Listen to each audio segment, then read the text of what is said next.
So ano nga ba ang pinipilahan dito at bakit napakadami ang tao? Check out natin. Ah, mochi.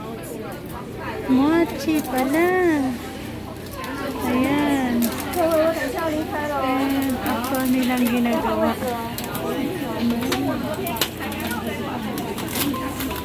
Ayan. Red bean.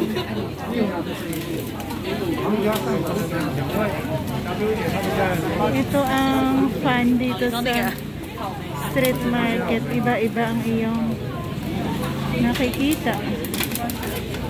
Isa ito sa mga delicacies ng Taiwan.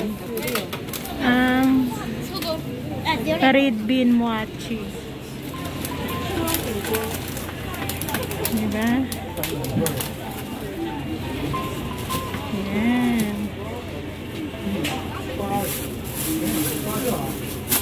Aming nakapila. Hanggang doon. Meron din strawberry flavor. Iba-iba. So, thank you for joining me.